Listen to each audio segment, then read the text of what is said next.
Have you ever stopped to think about the people behind the apps you use every day? The ones who build the features you love or tolerate, tackle the bugs that drive you crazy, and keep everything running smoothly? Today, we're diving into the world of Mogo, a Canadian fintech company helping you manage your finances.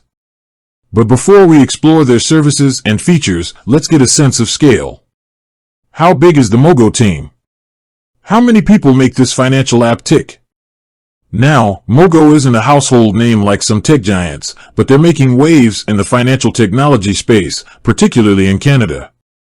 They offer a suite of tools to help you budget, track your credit score, and even invest. But with all this functionality, you might wonder just how many people power this financial powerhouse. Here's where things get interesting. There isn't a single, definitive answer to the Mogo employee headcount question. If you search around online, you'll find some sources citing a team size of around 200, with offices scattered across Canada, including Vancouver and Toronto. That seems like a reasonable number for a growing fintech company, right? But hold on a second. Dig a little deeper, and you might find reports suggesting Mogo has a slightly larger team, closer to 225 employees. This broader figure includes not just Canadian offices, but also mentions locations across 5 continents. Intriguing, isn't it? It suggests Mogo has a more global presence than initially apparent. So, what's the real story? The truth is, pinpointing the exact number can be tricky. Companies like Mogo are constantly evolving, and their workforce can fluctuate depending on projects, acquisitions, and market conditions.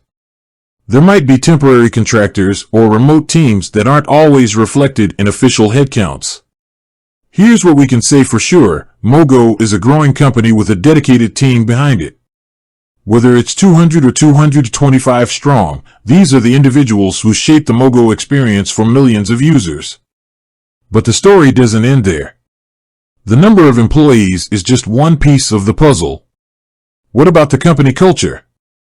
What kind of environment fosters innovation and keeps this team working together to achieve Mogo's goals? These are fascinating questions that deserve a deeper dive. Perhaps in a future video, we can explore Mogo's company culture and the people who make it tick. In the meantime, if you're curious about Mogo's services or have your own experiences with the platform, leave a comment below and let's get a conversation going. With that said, thanks for watching, and until next time.